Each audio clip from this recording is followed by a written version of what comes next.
नमस्कार मित्रांनो, मी मनीषा तुमचे माझ्या चॅनलवरती स्वागत करते। गणित अवघड वाटतंय का?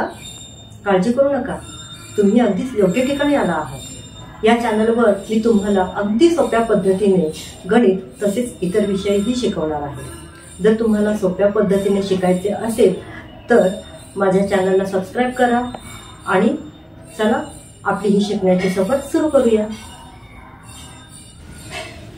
नमस्कार, आज आपण पाहणार आहोत गणितातील सरळ व्याज हा प्रकार। सरळ व्याजाची गणित सोप्या पद्धतीने कशी सोडवायची हे मी आज तुम्हाला या व्हिडिओतून दाखवणार आहे।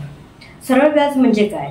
तर ठराविक रकमेवरती ठराविक कालावधीसाठी समप्रमाणात आकारलेल्या व्याजाला सरळ व्याज असे म्हणतात।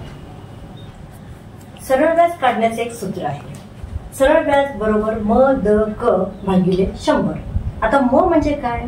तर मुद्दल, द म्हणजे काय? दर, जो व्याजाचा दर असतो, आणि क म्हणजे कालावधी, किती काळासाठी तुम्ही ते कर्ज घेतलंय त्याच्यासाठी तो कालावधी असतो, भागिले 100। ह्याला लक्षात ठेवण्याची एक सोपी पद्धत म्हणजे म गुणिले द गुणिले क असं लक्षात पटकन राहत नाही, तर आपण मदत भागिले 100 असं म्हटलं की आपल्याला पटकन लक्षात राहतं। तेच इंग्लिश मध्ये PRN भागिले 100 असं आहे, त्याला इंग्लिश मध्ये तुम्ही प्राण भागिले 100 अशाही पद्धतीने लक्षात ठेवू शकता। सरळ व्याजाचं एक उदाहरण आपण बघूया।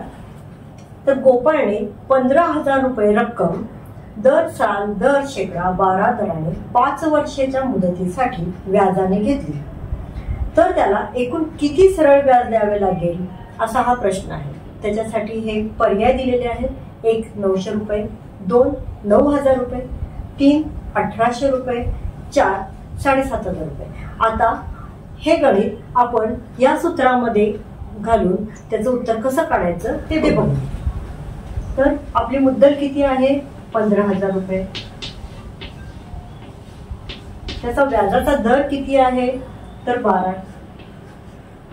आणि त्याचा मुदत किती आहे? 5 वर्ष भागिले 100 हे आपण सूत्रामध्ये घातलं। आता ह्याच्यात भागाकार करताना हा 0 जातो, हा 0 जातो, हा 0 जातो, हा 0 जातो, मग राहतं काय शिल्लक?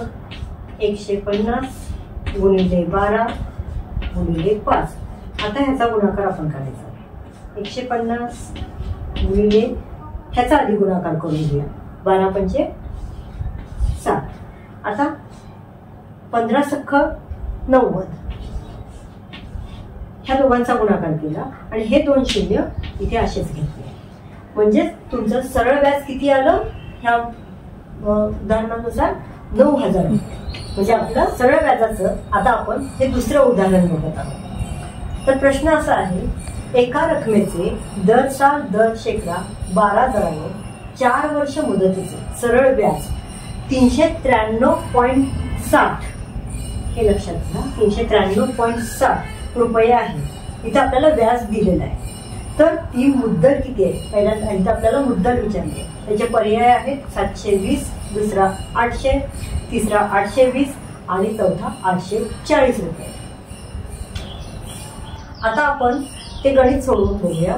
सूत्रामध्ये ते सगळे अंक घालूया। आपल्याला सरळ व्याजाचा व्याज दिलेला आहे, तर 393.60 हे आपल्याला सरळ व्याज दिलेलं आहे। आपल्याला माहित काय नाहीये? तर मुद्दल माहित नाही, त्यामुळे ते मग तसंच ठेवायचं। गुणिले दर आहे 12 आणि कालावधी आहे 4, त्याच्या किमती तिथे घातल्या, भागिले 100। आता हा 100 इकडे येतो, ज्या वेळेला तो इकडे येतो त्यावेळेला तो गुणिले होतो, इकडे तो भागिले असेल बरोबर चिन्हाचा, जेव्हा तो इकडे येतो त्यावेळेला तो गुणिले होतो। मग 393.60 गुणिले 100 बरोबर मग गुणिले 12 गुणिले 4 चा गुणाकार केला आणि इथे लिहिला 12 12 48। आता ह्या दोघांचा गुणाकार ज्या वेळेला डेसिमल असतं त्यावेळेला हे 2 शून्य आहेत, म्हणून 2 हा जो पॉइंट आहे हा 2 घरी इकडे सरकतो, म्हणजे ही संख्या पूर्ण होते 39,360 बरोबर मग गुणिले 48। आता अक्षर तिथे ठेवायचं, अंक एका बाजूला घ्यायचे। 39,360 भागिले 48 हा इथे गुणाकार आहे, म्हणून तो इथे आला की तो भागिले मध्ये जातो, खाली जातो, आणि ह्याचा भागाकार केला की उत्तर येतं 820। आता हा